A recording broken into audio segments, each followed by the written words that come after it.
evening. This is Mae Brussell in Carmel, California. It's tape number 389. It's side 1, and it's May the 18th, 1979. Remember the old fairy tale or the folk story about the sky is falling and Chicken Little warning about the sky is falling? I think of that as I read the newspapers. There's articles each week. There was another one this week about the Skylab that is falling. This one is for real. Maybe the little fairy stories were in preparation for the reality or whatever. NASA is going to plan medical and legal aid for the victims of the falling spacecraft. There's an article this week, May the 14th, that they're making arrangements to take care of you medically and legally if you're hit on the head by their Skylab. It won't be coming down until June 20th, approximately between June 20th and July 4th, somewhere between the anniversary of Watergate and the American Revolution. That's the week that they expect it to fall, and they can't predict where it's going to land. The North American Air Defense Command in Colorado Springs has explained that 85-ton space giant will come down to the Earth around this time, and that there's going to be about 400 to 500 pieces that will survive and scatter over the globe. And they expect an area, certain areas, large water masses and land masses can be vulnerable to two large chunks, each weighing 2 tons, and then there's other large, much larger pieces, one weighing 5,000 pounds, and that's an airlock shroud. And there's a lead-lined film vault weighing 4,000 pounds, and there's 6 oxygen tanks weighing 2,700 pounds each. And then there's some little pieces that'll be weighing around 10 pounds that'll be coming towards the Earth.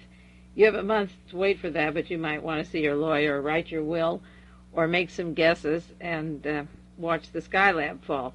But right now they're planning medical and legal aid for the victims, whoever they are going to be. People are always asking me how I keep my good nature with all the bad news that's coming down, and I found the answer to that question in Mad Magazine, and I read as regularly as I do my other publications. There's a picture of a gentleman complaining about world conditions, and he's talking about the 11 o'clock news. He says it's terrible. Everything is terrible. The communist tentacles are grasping Africa, Asia, Europe, and the Americas. The Middle East is a hot spot. OPEC is greedy, and they're ruining the world's economics. There's racial tensions everywhere that could explode into civil war. And he shouts, isn't there any good news anywhere in this troubled world? And then the woman behind him is standing on a scale, and she says, sure there is. I know some really great news. I lost a half a pound today.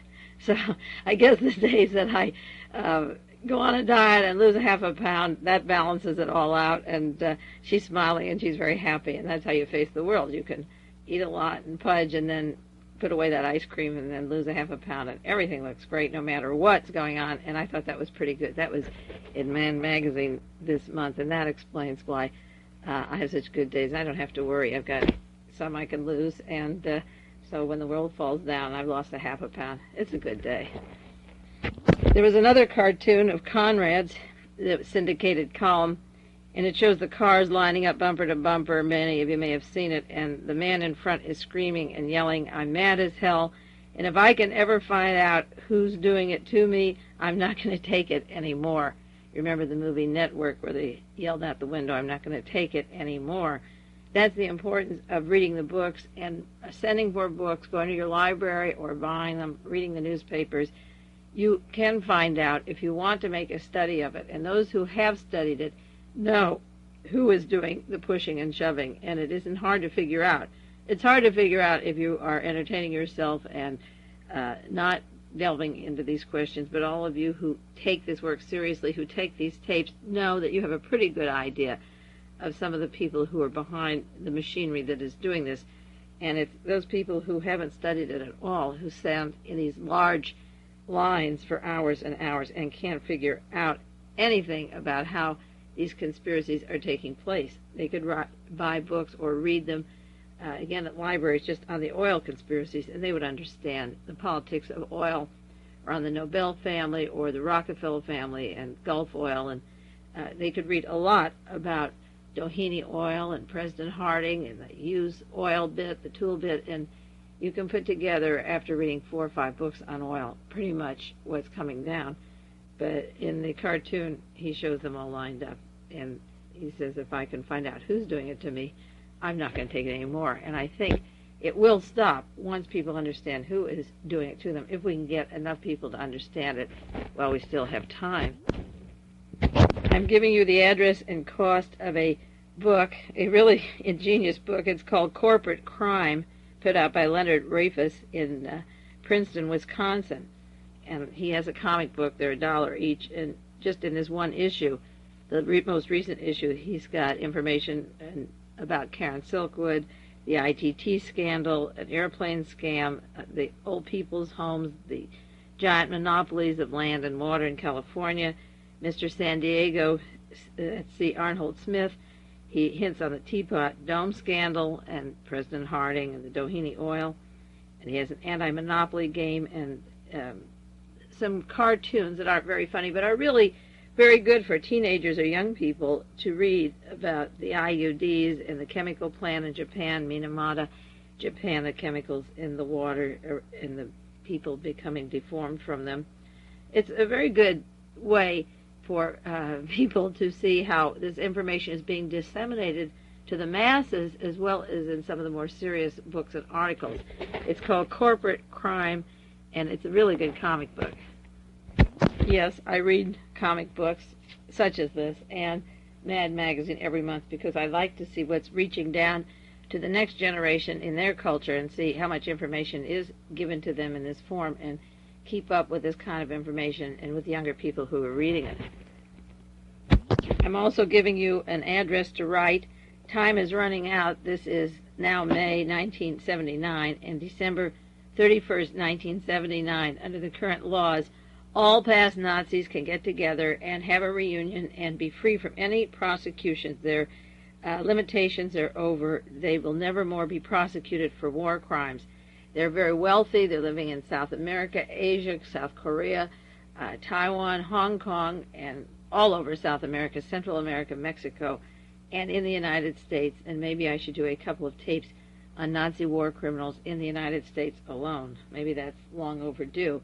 The statute of limitations is running out. I'm giving you a postcard address to write and get information to Chancellor Helmut Schmidt in Germany to keep this going for all times. There shouldn't be a statute of limitations on mass murder or any single kind of murder.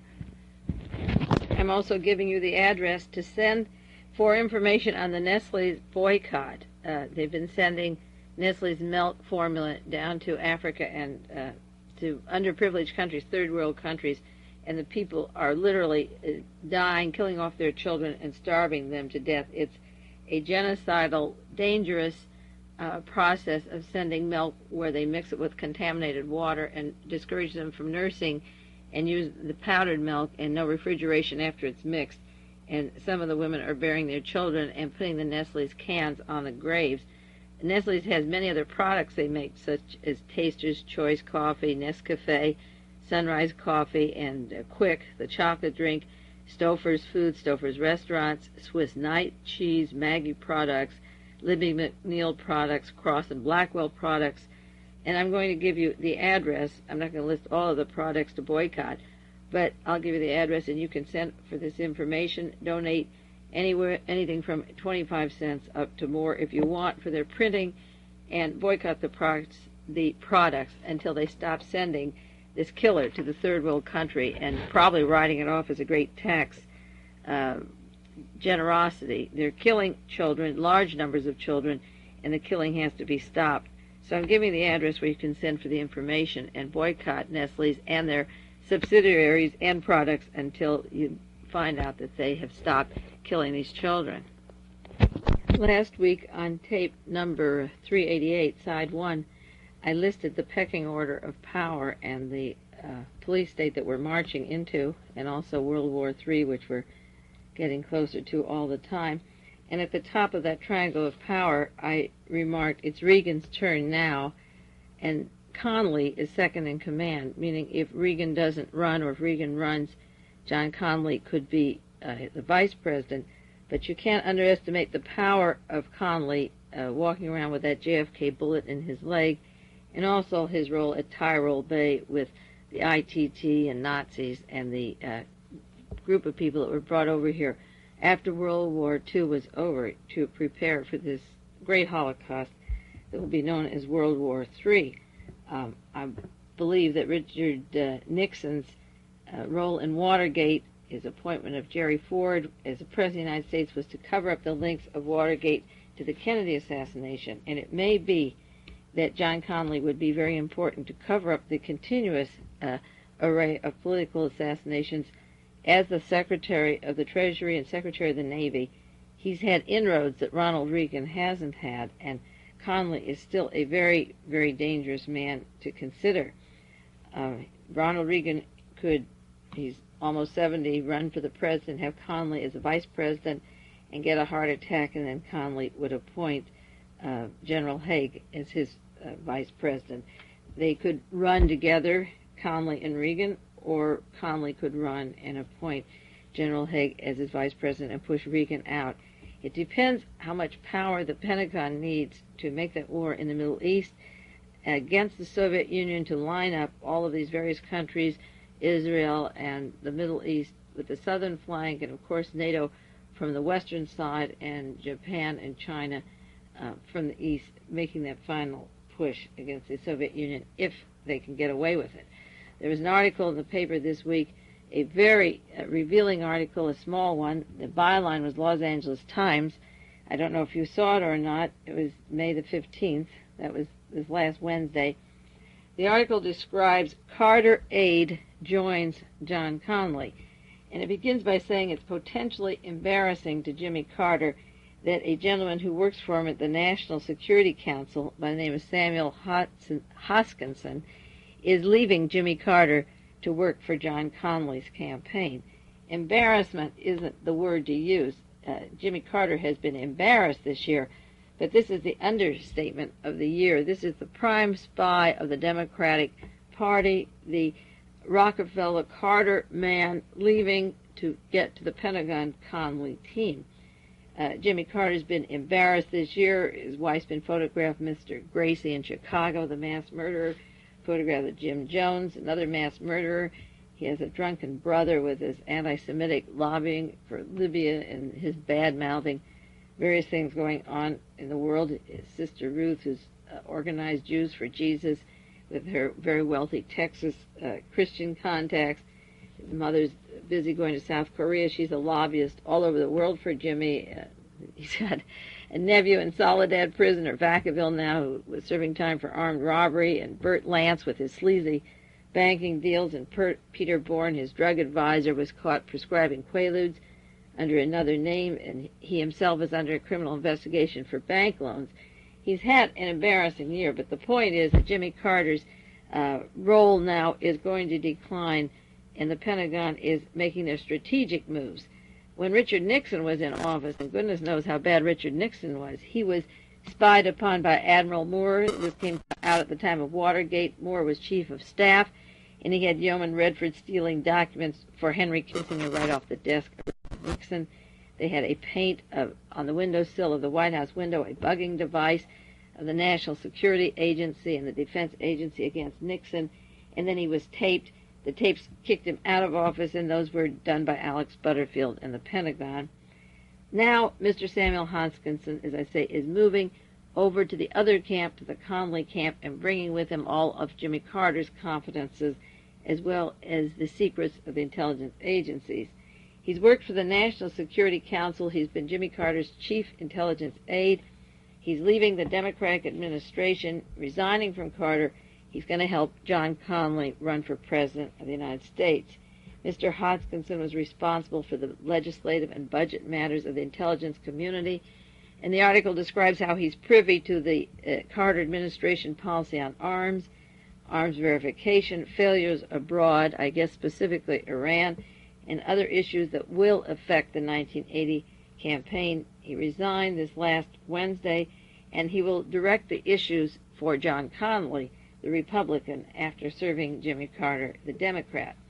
Mr. Brzezinski is the boss of Samuel Hoskinson in the National Security Agency, when they asked him, what do you think about his leaving Jimmy Carter to work for Connally? Brzezinski said, it's a free country. It's a darn free country, otherwise they wouldn't allow a Polish czarist Nazi like Brzezinski to be head of the National Security Council in the first place.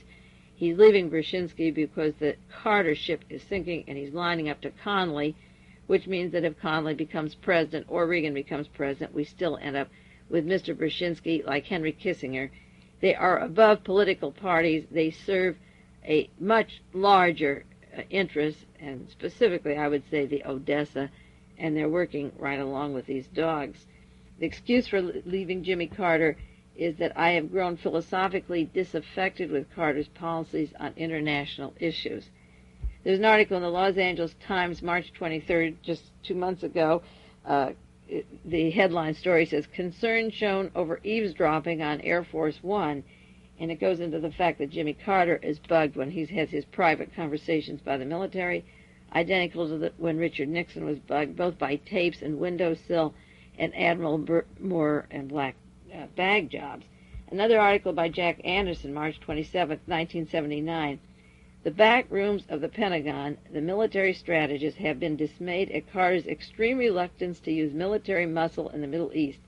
Sources close to Carter say he has a passion for peace that can only be described as religious. It is against his convictions to resort to military measures, yet some of his generals and the admirals argue privately that peace is protected by firmness. Peace in Vietnam by opening up all the chemicals, the warfare, the displacement of people, the burning of homes, and so forth. This is what they call peace. And these are some inklings of the way the Pentagon feels about Jimmy Carter. And now they have this man leaving him and going to the Connally campaign. Mr. Hoskinson worked for the CIA. He took a year out to work for Chase Manhattan Bank and worked for the Rockefellers. And then he returned to the CIA in the mid-60s. That's according to the Los Angeles Times article. If he was at the Chase Manhattan in the early 60s, he was there when John Kennedy was killed.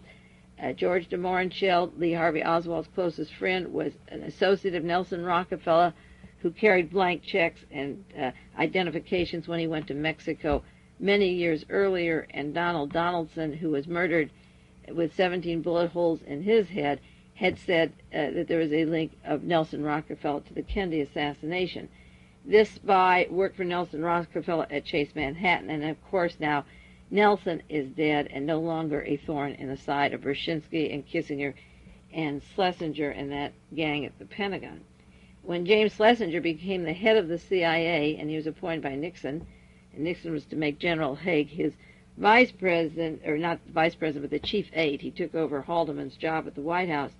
When Schlesinger was the head of the CIA in 1973 at the height of Watergate, Hoskinson was the executive aide to Schlesinger, the man who's manipulating the oil shortages and the energy crisis. When William Colby came home from Vietnam and at his confirmation hearings before the CIA as director of the CIA, he talked about killing 30 or 40,000 Vietnamese people just casually. The father of the Phoenix program in Vietnam, when he replaced Schlesinger and became head of the CIA, then Hoskinson was appointed by William Colby as the CIA's National Intelligence Officer for the Mideast. Colby came home, and Cyrus Vance and William Colby and Mr. Kissinger were unwinding the Vietnam travesty, the tragedy, and then they were all getting ready to move to the Middle East and get their tentacles into arming Africa and Asia. And Asia now, Laos and Cambodia are in turmoil, and Thailand and Vietnam, a tragedy of mangled people and mangled lives. And then these butchers, I don't know how they get the power or why we give them the power or why people don't do anything.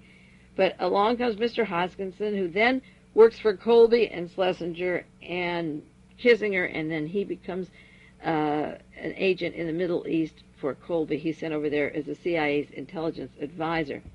In 1975, Hoskinson returned to the White House with Jimmy Carter, and he headed a three-man intelligence cluster, and he was retained as the special aide to Brzezinski when Carter took office in 1977. He could be the spy for Jimmy Carter, for Brzezinski ever since that time, and now that Carter's on the way out, he's serving the Pentagon and John Connally and these dogs, and he's going over to the Connally team before the next elections to advise John Connally. Samuel Hodgkinson came from the Chicago area. He was a native Chicago born. Chicago is like Houston, Texas, and certain key cities like Louisiana, New Orleans, Louisiana, Houston, Texas, the heart of the espionage operations. Muscle Shoals, Alabama, the NASA headquarters.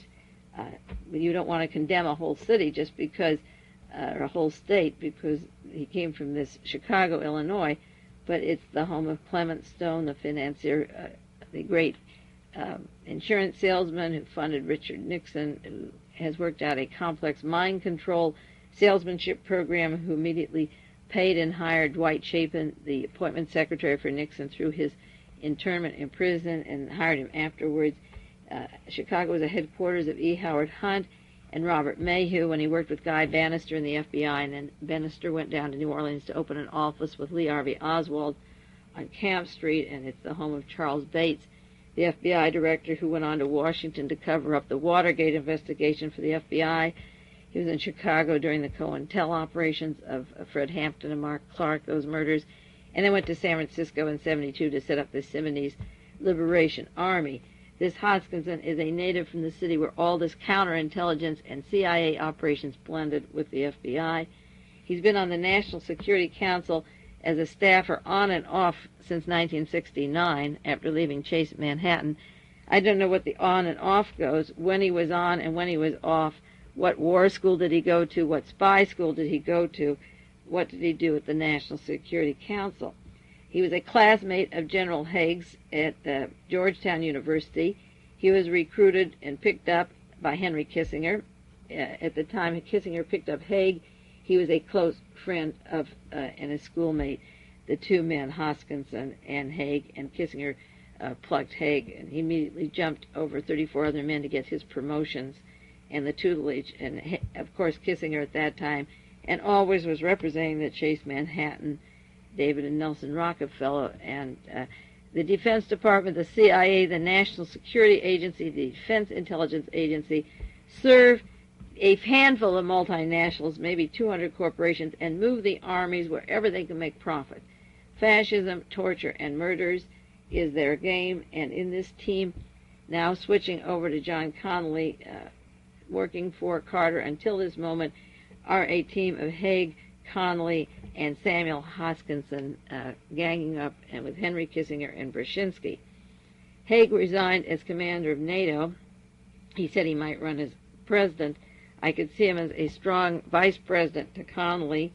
Then if the Watergate rug were pulled out from under Connally for various charges that were never cleared up in investigations, you'd have Haig becoming the president that way, or Connally and Haig running with Reagan. You can't underestimate the power of these people. Hoskins joined the CIA while he was at Georgetown. He worked closely with General Haig. He worked at the Chase Manhattan in New York. He worked with the CIA.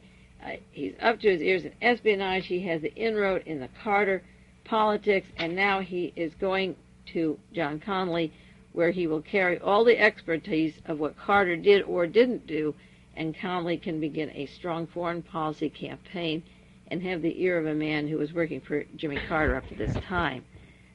The president is a tool, a lackey. He is spied upon. The Pentagon has control of him. They're never prosecuted when they spy on him or take papers off of his desk. If Admiral Moore had been prosecuted for stealing from Nixon, then these people couldn't leave Jimmy Carter's offices and go to Connally's.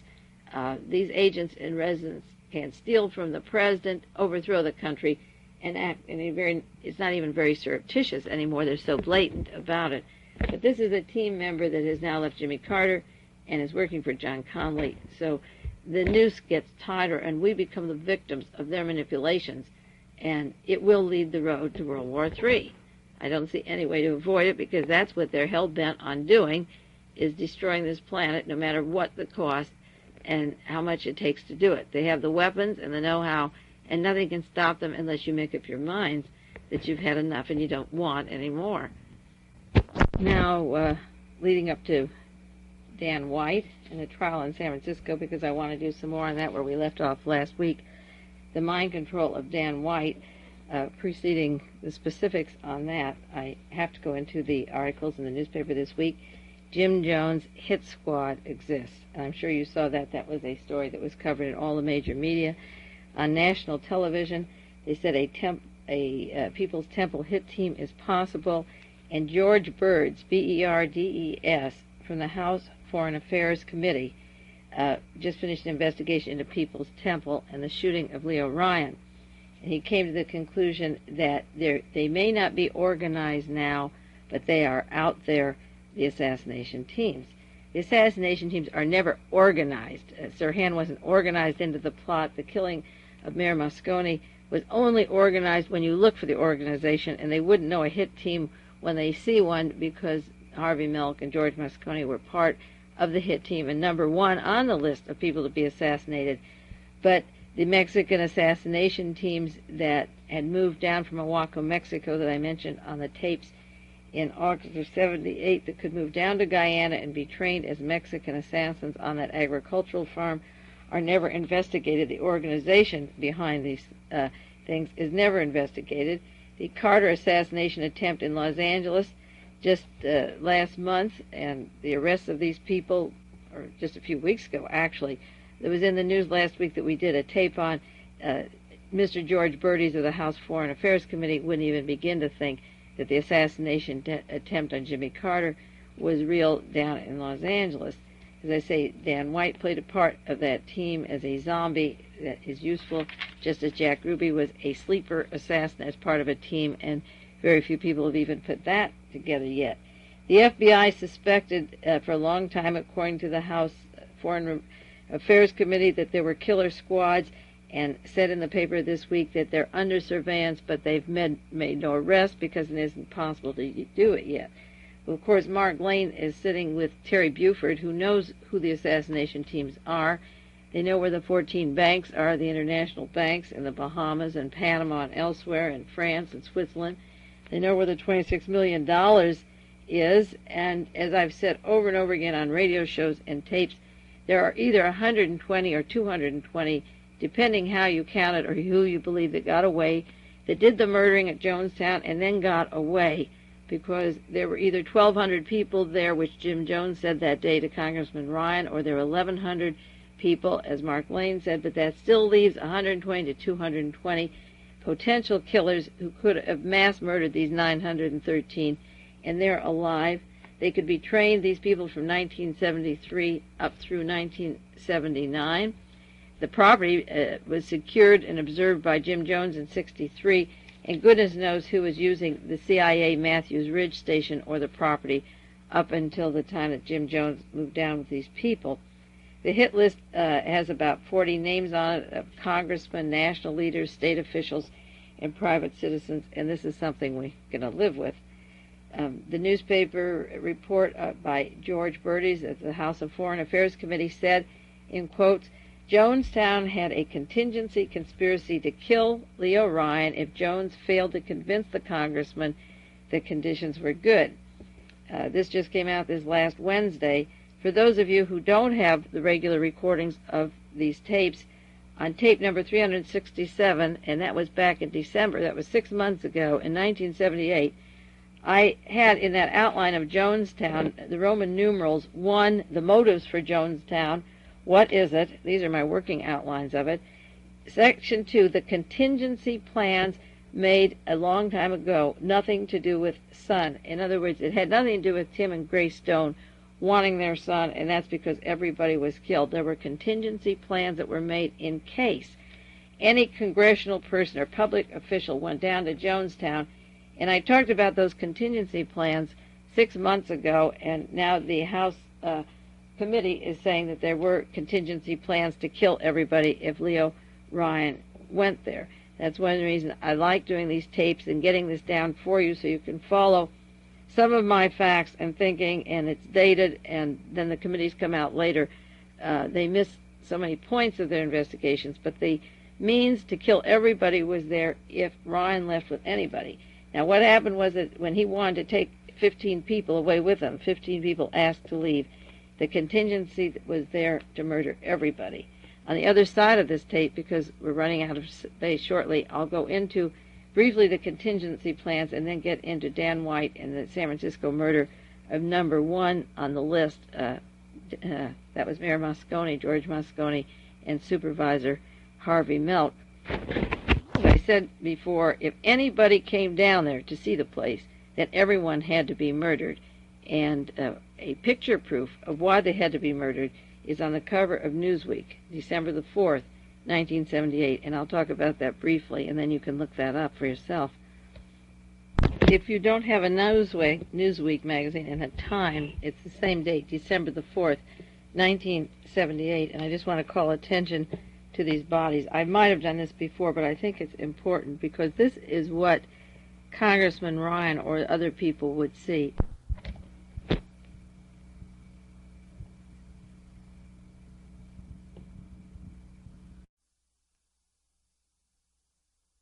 This is Mae Brussell. This is side 2 of tape 389, May the 18th, 1979. December the 4th, 1978, the Jonestown issue of Newsweek has a cover with bodies on the ground, and Time and Newsweek went in with the photographic teams before the bodies were identified or marked, and you see a party line face down with green slacks, and there's a marker on her ankle, on the right ankle. You also find arm markers on the bodies in the middle and a leg marker on another person face down. You see these tags on these people, and on page 41 you see a woman near the poison vat. Her left leg has a marker on it, and another woman's left arm has a marker on it. And on page 43, face down, you see the party on the left has a leg marker on him, and the fourth person over there, the woman, has an arm marker, and then there are other people there. At the far right, there's another arm marker, and up in the corner, a pink blanket is over somebody, and their arm is marked. Now, these weren't for identification of the Army or anybody. These were tags that were put on, and I got a letter from somebody, a prisoner in San Luis Obispo, who mentioned that he wore these kinds of markers when he had tests at Vacaville for various chemicals. And if you go to Time magazine, the same issue, same date, December the 4th, 1978, what's their cover picture of the leg marker next to that has, you see this tag around her left leg, and the one on the arm, the left arm, has been removed from Time magazine, but is in another picture that where it isn't removed photographically. And page 18 in Time is similar to page 43. And on page 19, you see a large assortment of bodies in what was the dining hall, the meeting hall, and these bodies have markers on them.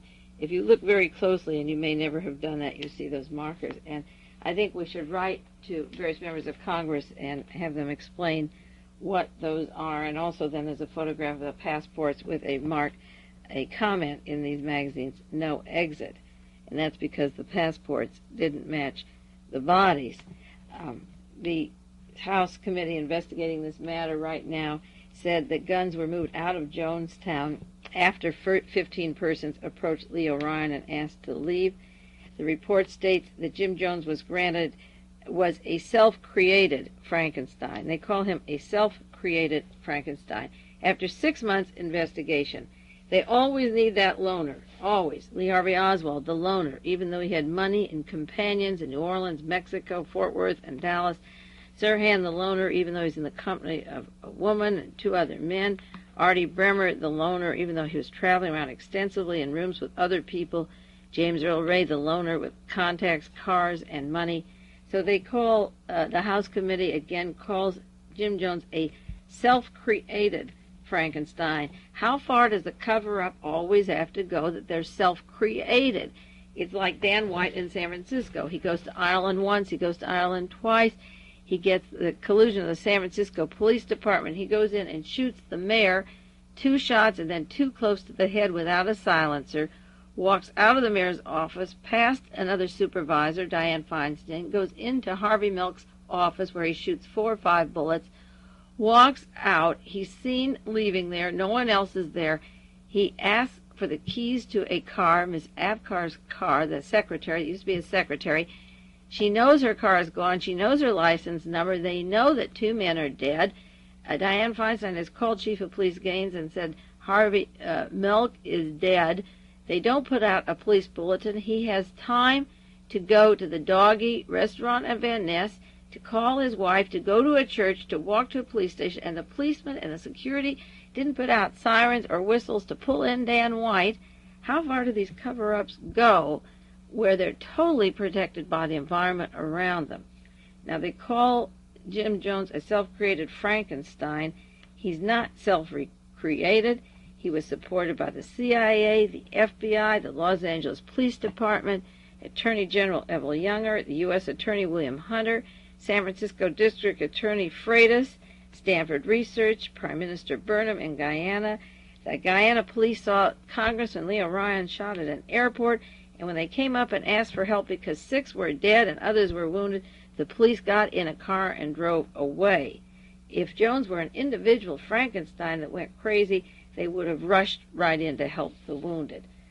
There is every bit of evidence of contingency plans to kill Ryan if anybody left. I knew it 6 months ago, and they're talking about it now.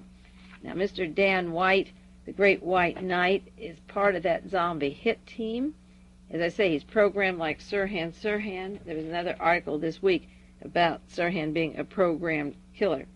The San Francisco Chronicle, the National Enquirer killed stories about Jonestown. Why did they kill them if Jim Jones was just a self-created monster, or Donald DeFreeze was a self-created revolutionary? Why did the most expensive press, the Hearst Empire, suppress all of this and allow it to happen? Even suppress the information on the kidnapping of Patty? If he was a self-created Frankenstein, how did he get tax exemption as a church when it wasn't a church? How did the State Department turn down all appeals for help when they now say they goofed and all these babies and 1/4 of the population was under 16 years of age? Why did the Guyana government become part of the conspiracy? If he was a self-appointed Frankenstein, I can't believe for the sake of the sex of a few temple members, all the Guyanese government kept quiet, or why they allowed the prime minister to go in and take away jewels and papers before the bodies were removed, and goodness knows what else he cleared out. Now, these hit squads of Jim Jones exist. The plot to kill Jimmy Carter last week is the same way these assassination teams work. Last week we did a tape and some information about the assassination plot to kill Carter. That was the May 11th tape, number 388. And then that evening, the San Francisco Examiner came out. Evidence now indicates a 4-man plot to kill Carter, and it became more open in the news that there was a 4-man plot. And a long article about the evidence of a gun case and ammunition and corroborative testimony and credibility to the story that there was a plot to kill Carter. And more news came out this week about 2 Mexicans who stayed at the hotel who had rifles, that 3 of them stayed in a room. One was named Humberto Camacho. They checked out the same day of Carter's visit. And as I say, when the diversionary was arrested, Mr. Raymond Lee Harvey, they had split, but the ammunition and so forth was back in this hotel room. Now, the Pentagon, the CIA, the Defense Department that wants to kill Jimmy Carter and get ready for this little war that they want in Russia or Middle East can't allow a 4-man plot. That's a no-no. So what do? By the time the week is over, the story has cooled down. A newspaper article May the 15th said Carter plot suspect is mentally ailing. And they went on to say that he was a 36-year-old Skid Row resident, that he suffered mental disabilities, that his problems started when he was molested by an uncle at the age of 4. They left out the Twinkies and the 6-pack Coke that motivated Dan White to do his double murders. But the article goes on to say he was in and out of institutions, and he was in Cincinnati at a home for a long time, a lot of his childhood. Maybe he shared a room with Charles Manson or knew Sarah Jane Moore. I wonder what the Cincinnati connections are, that he spent his juvenile years confined like Charles Manson. But then they went on to say that he was hospitalized in Texas, where John Kennedy was killed, and California, where Sirhan was programmed. His hospitalizations, interestingly enough, were in Texas and California, and the 2 assassination attempts on Jimmy Carter in the last month and a half were Texas and California. And then the conclusion of the article this week is he has multiple diagnoses which change depending on what psychiatrist makes the diagnosis. If that weren't so sad, you could laugh. That's as bad as giving this guy an alias of Raymond Lee Harvey and working with Oswaldo Espinosa. He has multiple diagnoses which changes depending on what psychiatrist makes a diagnosis. So as of this week, my news from Washington Post, the New York Times, the papers are completely wiped out. The plot is forgotten. The 2 Mexicans that got away are forgotten. And there were schools to train assassins there. His cohort is forgotten. And now all the guilt goes on the guy that was picked up by the Secret Service, the man who had the starter pistol, and he just happened to be in the plaza where Carter was speaking because he was molested when he was 4 years old by an uncle, and he's a member of the Skid Row community. And the responsibility goes on to this loner with all these problems and these mental diseases in and out of hospitals. Forget the other 3 cases solved. Nothing happened. This was just a man with a bad case history. So forget the plot, and that's the way the stories get buried and buried. And if any single one of them were solved along the way, we wouldn't end up with these other assassinations. But this is the kind of sloppy newspaper collusion conspiracy to let the other 2 get away. His cohort is silenced up, and all the blame is put onto somebody because he had an uncle who molested him when he was 4 years old, which has nothing at all to do with test firing at MacArthur Park, at test firing the starter pistol, of the shells, the ammunition, the placement of these people, the going into the rooms of the woman that worked for the Los Angeles Times, the woman they were looking for on the balcony, the other searches. All of this background has nothing to do with the placement of the people, the weapon capability, the way they got away, the use of aliases, coming in from Mexico and disappearing again. And one day, Carter will get it, and they'll be right on his track. It'll be the same people, but you'll never know because the other people have aliases and are not identified. Mayor George Moscone's name comes up many times with regards to the People's Temple. Jim Jones was instrumental in getting a lot of people bussed into San Francisco to make sure that Moscone became the mayor of that city. But Jim Jones and Tim Stone and D.A. Freitas and the Temple contacts were very much a part of the politics of San Francisco.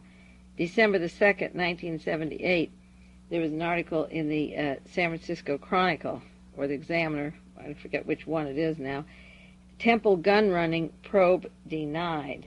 And this is a press release done by the aide of the late Mayor George Moscone, strongly denying an NBC News report that the San Francisco Police Department started and then stopped without any explanation after George Moscone was dead. And of course he just died a week after the Jonestown massacre.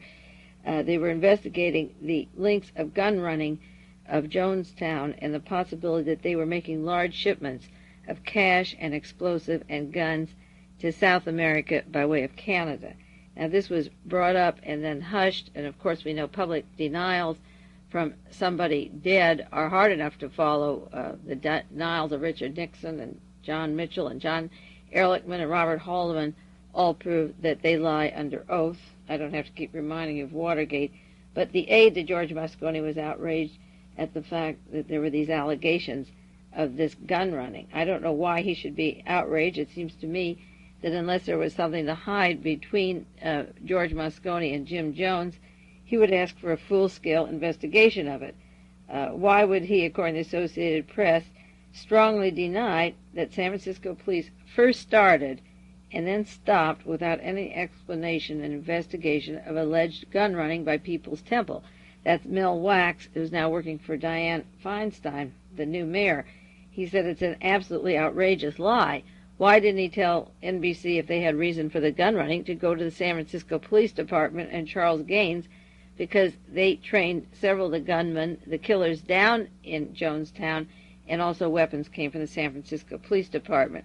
The same thing was true of the SLA. They trained some members of the SLA, and some of the weapons were associated with the San Francisco Police Department.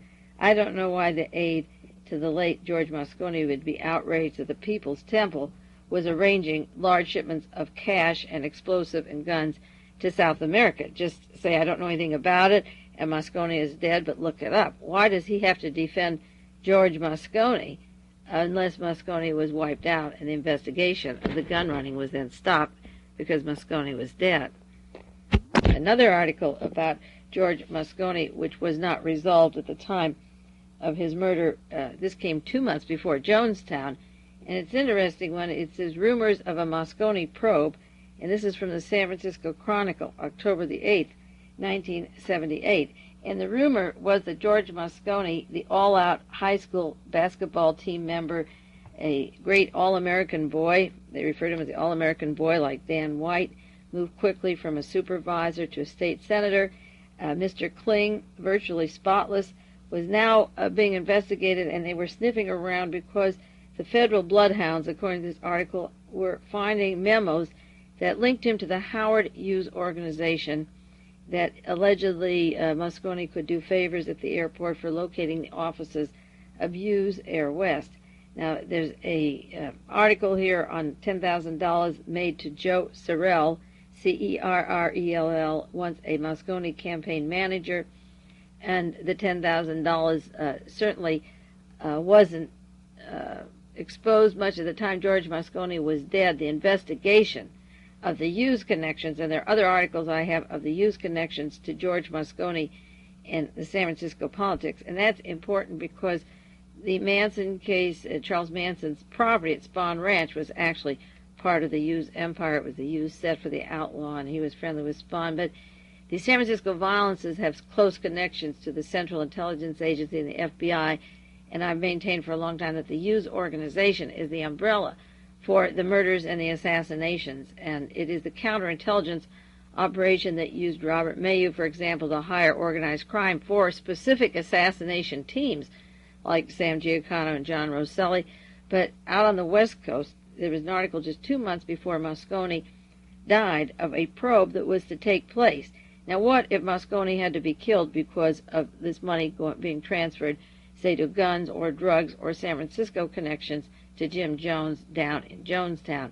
Maybe he had to be murdered 2 months later because when the Jonestown story broke, a lot of the source of funding, which could go to the Bahama banks, the Panama banks, and so forth, could come from the Hughes organizations, which is identical to saying the Defense Department and the CIA money passing through Moscone. Just 2 months before his murder in the City Hall, these memos were being investigated and discussed. The same district attorney, Joseph Freitas, who was a buddy and roommate and close friend of Tim Stone from the People's Temple, wasn't investigating these allegations because he said the U.S. attorney in Sacramento would look into them, and he didn't want to, in quotes, jeopardize their investigations. But what if Freitas and all these people had a can of worms here with Hughes money being siphoned through the San Francisco political machine down to Jim Jones that included the sources of the money for weapons and drugs and so forth? And 2 months later, as soon as Jones is dead, the number one target to wipe out is George Moscone. A gentleman by the name of Harry Crook from Sterling Heights, Michigan, has been studying hypnosis for many, many years, and there was an article in San Jose Mercury just a week ago Sunday. It says, hypnotist suspects Sirhan was in a trance. Now just suppose that Sirhan is Dan White in this case. He says he trained a subject to carry out suggestions to the letter, that she fired a gun which was unloaded and pointed it as if it would have killed somebody, and then fell in a deep sleep. This man has been studying hypnosis for 25 years. He's convinced, on the basis of his own work and Cold War experiments by the CIA, he says that Sirhan was hypnotized. He wrote to the CIA, he wrote to the FBI, the Secret Service. He got no replies. They refer to him as being a kook. And he said that in 1970 he hypnotized a man and persuaded him to murder his own father, a minister, and he had 8 other people watching them. This was in 1970 as witnesses. The murder didn't take place, but it would have been performed because he shot his father, but they were blanks, and he didn't kill the man, but he was willing to do it and had been hypnotized to do it. And he goes into other CIA experiments where secretaries and volunteer persons, according to the tests, the MKUltra programs released now, can be programmed. to kill. He said he took one person, a subject, who carried out everything he told her exactly. She was given an unloaded gun. He made her angry. He hypnotized her and made her angry at the party. Another female colleague, he told her that, in quotes, her rage would be so great that she wouldn't hesitate to kill. And he took this subject and she carried out every suggestion. She fired the gun at this person and then fell asleep. And when she woke up, she was absolutely denying she ever fired a gun. She had a deep sleep, and he said there is formidable evidence that premeditated and political murders can be the kind that are programmed. And certainly the Dan White situation was premeditated. He got a phone call, went downstairs, put the bullets in his pocket, asked somebody to take him to the city hall, blowing on his hands all the time, not looking at the party or acting in a normal way of conversation, but blowing on his hands as if they're going to get hot, going through a window. He could have gone through the detector and left guns if he had a rage at the door to protect himself and the others from this rage. He went through a bathroom window conveniently opened and then shot point blank at these people. And the persons that this man programmed in Michigan couldn't remember what happened, and neither could Sirhan remember, and he says he doesn't remember his diary, and so forth. Mr. Crook says he's tried to work with a defense psychologist, Dr. Martin Shore, and work on this story and work with Sirhan to deprogram him. But that's the last thing that the prison system or the defense attorney of Sirhan wants. But this man has done it twice or more times with people and had them be willing to kill a friend or a father and then shoot and go into sleep and not remember and not know whether or not there were blanks in there or not, whether they had killed them, and then not remember the incident at all. Dan White could remember that Mayor George Moscone had told him he could be back on the Board of Supervisors after he resigned, but he may not remember the killing and the instances that programmed him, that instructed him to go down and do the shooting. Another comparison between Dan White and Jack Ruby, as well as the Sirhan case, is the programming in certain words that trigger these men off. The San Francisco Chronicle had an article I mentioned last week about a poster advertising a book on Ireland that Dan White had and held close to his heart, and it had two words. One was mystic and the other was martyr. And as soon as he was arrested, Dan White felt like he was a martyr. He had said, I gave you the quotation, that they were out to degrade me, they were going to hang me out to dry. He doesn't define who they are. When Jack Ruby was arrested after killing Lee Harvey Oswald, the first thing he said is, I wanted to show them a Jew had guts, and he didn't define who they were. And on the seat of Jack Ruby's car was a book on heroism and be a hero, and carry along with Dan White were the posters of being a martyr. So each of them felt that they were being pleased or they were being used, and the same kind of reaction, the surprise that they'd done something wrong because they were being singled out as patsies. Martyr being the word for Dan White and heroism being the word for Jack Ruby. I noticed this last week, or rather 2 weeks ago, that a gentleman in the FBI has been promoted. He's been in the FBI for 28 years, and it was only a one-sentence remark. I think it was out of the San Francisco Chronicle, Associated Press story. New FBI Laboratory Chief, Washington, Bill P. Herndon, 28-year veteran of the FBI, was named yesterday Assistant Director of the FBI Laboratory Division to replace Thomas Kelleher, who is retiring. That's the entire article. Bill P. Herndon's testimony before the Warren Commission is in volume 14, pages 579 to 599, and he's the gentleman who administered that outrageous polygraph test to Jack Ruby. I wrote a play which I should revise and get out. I think the time is ready for it now, called Tiger by the Tail. And the second act is the polygraph test given by Mr. Herndon to Jack Ruby, and the first act is the interview of Jack Ruby with Earl Warren, Gerald Ford, and Leon Jaworski. When I wrote that play about 10 years ago, these names weren't household words, but now that each one was promoted, one to investigate the Watergate and the Korea Gate, and keep all the conspiratorial loose ends under the rug, Mr. Herndon has been now made the chief of the FBI Laboratory Division. Gerald Ford became president of the United States. Now those names are almost household words, and the play would have more meaning because the characters have been more clearly delineated by their political positions and the way they've moved to the top. Belle P. Herndon played a cat and mouse game with Jack Ruby, and at one point Jack Ruby was able to rewrite his controversial question that he was asked, the most important question of all, and it took about 20 minutes to rewrite it to his own suiting. And the same Mr. Herndon that's gotten this new promotion was the man who gave him the test. The question, number 6 of a series, was, did you first decide to shoot Oswald Sunday morning? And Jack Ruby answered yes. But then Mr. Herndon went on to testify, that's on page 591 of the hearings, that there was a slight impact in the test here when the question 6 was approach, which means to me, in interpreting the chart, that Ruby reached a peak of tension to question number 6 when it was asked, and he said, yes, did you first decide to shoot Oswald Sunday morning? And he said this particular peak on the question indicates that Ruby built up a physiological peak of tension to the time of Sunday morning with regard to his decision of shooting Lee Harvey Oswald. And of course, it is my interpretation that the decision or the orders to kill a particular person on that weekend were made in Wednesday with Connally Trammell of the CIA and in the office of H.L. Hunt at the Mercantile Bank in Dallas, Texas. And Ruby had a hard time with that question, and the question answer didn't come out normally. But they don't challenge when did he first decide or know he was going to kill somebody, but they just said it was a physiological peak because of the tensions of the decision. Well, Mr. Herndon has been promoted. Dan White had all the markings of a trained zombie assassin. As I mentioned before last week on the tape, he went from poverty in a bare, sparse room to a $70,000 home. He had 2 trips to Ireland. He had mobility. He had drastic personality changes where he'd pull off and be alone.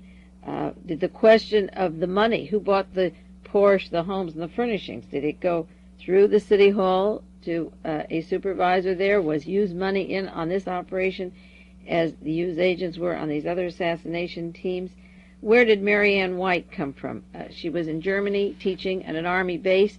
She was in Japan teaching at an army base. And I met somebody this week who is associated with a woman who taught with her on the military base in the Philippines.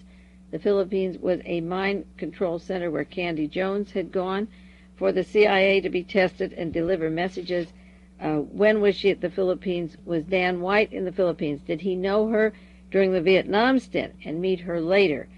These questions will never be asked probably by anybody but Mae Brussell, and certainly we need answers to how he met Marianne White and where he met her.